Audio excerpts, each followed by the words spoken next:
এখন সূচক থেকে একটা অঙ্ক করছি। কী দেওয়া আছে? দেওয়া আছে cube root of a plus cube root of b plus cube root of c is equal to 0 হলে প্রমাণ করো যে a plus b plus c whole cube is equal to 27 a b c. খুব সুন্দর অঙ্ক, তেমন কোনো জটিলতার মধ্যে নেই, জাস্ট একটু টুইস্ট আছে, ওটা করলে পরে তোমরা নিজেরাই বুঝতে পারবে। লক্ষ্য করো কেমন করে করছি। আচ্ছা, কী দেওয়া আছে অঙ্কটা? প্রদত্ত কী দেওয়া আছে? Cube root of a plus cube root of b plus cube root of c is equal to 0 और এই কিউব রুট অফ এ লেখা যে কথা, এ টু দি পাওয়ার 1/3 লেখা একই কথা। এই যে 3-এর নিচে কিছু নেই, মানে কত আছে? 1 আছে। এটা এই ঘনমূলটা না লিখে এটাকে আমরা এইভাবে লিখতে পারি, ওটা উল্টে যাবে। 3/1 যেটা আছে এটা হবে 1/3। অর্থাৎ যাদের বুঝতে একটু অসুবিধা হয় তার জন্য আমি ছোটো করে বলছি, যদি এরকম হয় কিউব রুট অফ এক্স লেখা যে কথা, এক্স টু দি পাওয়ার 1/3 লেখা একই কথা। অর্থাৎ 3-এর নিচে কিছু 1 আছে, এটা উল্টে যাবে, 1/3 হবে। এইভাবে আমরা লিখতে পারি একই কথা। Plus cube root of b লেখা যে কথা, একই রকমভাবে বি টু দি পাওয়ার 1/3 লেখা একই কথা। Plus cube root of c লেখা যে কথা, সি টু দি পাওয়ার 1/3 লেখা একই কথা, ইজ ইকুয়াল টু 0 और এই দুটো পদ বাদিকে রাখবো। A to the power 1/3 plus b to the power 1/3 is equal to, আর সি টু দি পাওয়ার যে 1/3 আছে সেটা পক্ষান্তর করে ডান দিকে নিয়ে যাবো, minus c to the power 1/3। তারপরে কাজ কি হবে? তারপরে কাজ হবে উভয় পক্ষে ঘন করে পাই। তাহলে লিখব, এই করে ফেলি, a to the power 1/3 plus b to the power 1/3 whole cube is equal to minus c to the power 1/3 whole cube. এখানে লিখে দিই উভয় পক্ষে ঘন করে পাই, উভয় পক্ষে ঘন করে পাই। আর এই যে a to the power 1/3 plus b to the power 1/3 is equal to minus c to the power 1/3, এটাকে আমি 1 নম্বর দিয়ে রাখলাম, তার নামকরণ করলাম। আচ্ছা, তো এখন কি করব? এখন এই যে সূত্র ফেলবো, এটা এই সবটা হচ্ছে এ প্লাস এই সবটা হচ্ছে বি, তাহলে এ প্লাস বি হোল কিউব। এ প্লাস বি হোল কিউবের একটা সূত্র আমরা জানি। সূত্রটা কি জানি? আমি ছোটো করে দিয়ে দিচ্ছি। এ প্লাস বি হোল কিউবের একটা সূত্র জানি কি, a cube plus b cube plus 3ab into a plus b. এই সূত্রটা আমরা এখানে প্রয়োগ করব, একটা সূত্র। ঠিক আছে? তাহলে দেখো এই সবটা কিন্তু এ, শুধু এ না, এ টু দি পাওয়ার 1/3 এই সবটা এ। তাহলে আমরা লিখতে পারি, এই যে আমি একদম ভেঙে করছি, a cube plus b cube plus 3a into b, 3ab into a plus b, a to the power 1/3 plus b to the power 1/3। ঠিক আছে?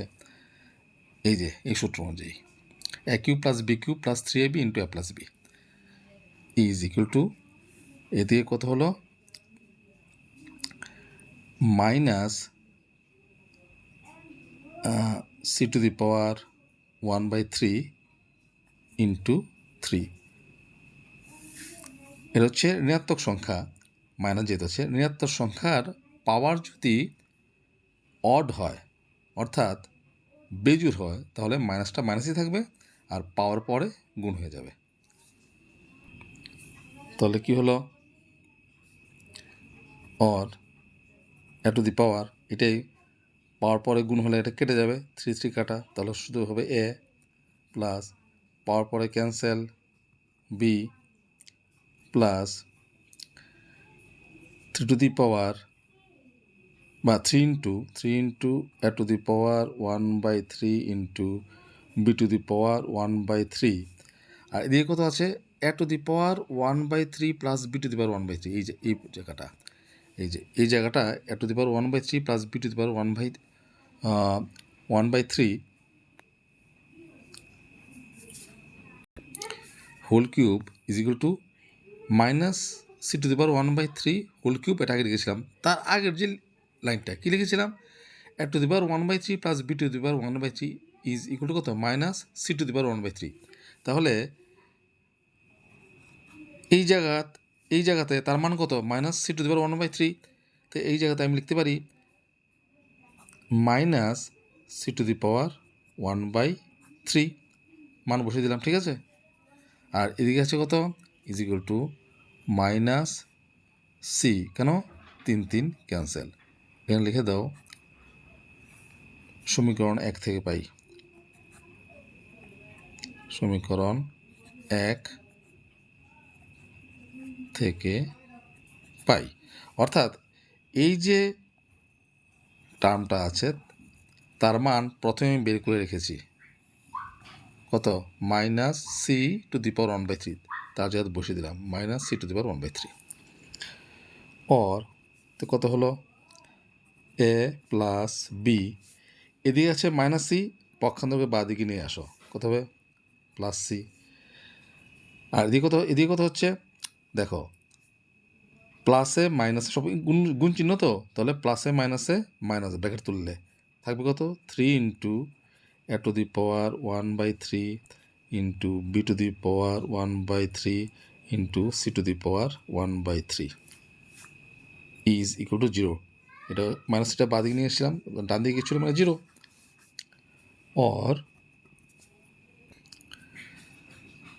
A plus b plus c is equal to, এটার পক্ষান্তর ডান দিকে নিয়ে যাও, তার মাইনাসটা plus হয়ে যাবে, 3 into a to the power 1/3 into b to the power 1/3 into c to the power 1/3। আচ্ছা, তা দেখো আমরা কিন্তু সমাধানের খুব কাছাকাছি চলে এসেছি। এখানে আছে a plus b plus c whole cube is equal to 27 ABC, এটা প্রমাণ করতে বলেছে। আমরা কতটুকু এলাম, a plus b plus c পর্যন্ত এসেছি, এখানে হোল কিউব আছে কিন্তু হোল কিউব নেই, তার মানে আমার কী করতে হবে, আবার ঘন করতে হবে। তাহলে or a plus b plus c whole cube, তাহলে উভয় পক্ষে ঘন করব, 3 into a to the power 1/3 into b to the power 1/3 into c to the power 1/3। আমি কি লিখব, এটা ঘন করব, উভয় পক্ষে ঘন করে পাই, উভয় পক্ষে ঘন করে পাই, কোনটার সাথে আমার মিলাতে হবে, এই যে এখানে কিউব আছে, কিউব, সে তার জন্য এখানে কিউব আনলাম, ঠিক আছে। তো সমীকরণের বাম পক্ষে ঘন করলে ডান পক্ষে করতে হয়। অর তো কত হলো, a plus b plus c whole cube is equal to, দেখো এখানে ব্র্যাকেটের ভিতর যতগুলো টার্ম আছে সবগুলো কিন্তু ইনটু দিয়ে, উপরে পাওয়ার তো 3, তার মানে এই পাওয়ারটা 3-এরও power, a to the power 1/3-এরও power, b to the power 1/3 power, c to the power 1/3 power, অর্থাৎ এটাকে আমরা এইভাবে লিখতে পারি 3 cube into a to the power 1/3 into 3 into b to the power 1/3 into 3 into c to the power 1/3 into 3। আমি একদম ভেঙে করছি যাতে তোমাদের বুঝতে সুবিধা হয়। অর তাহলে কত হলো, a plus b plus c whole cube is equal to 3 cube কত, 3 3 9 3 9 27, এই দেখো 3 3 ক্যান্সেল, তাহলে a 3 3 cancel, b 3 3 cancel, c হলো কি না? A plus b plus whole cube is equal to 27 a b c. যে a plus b plus whole cube is equal to 27 a b c, এটি তো প্রমাণ করতে বলেছে, এই জিনিসটা প্রমাণ করতে বলেছে। তো এই জিনিসটি তো চলে এলো কি না? প্রুভড।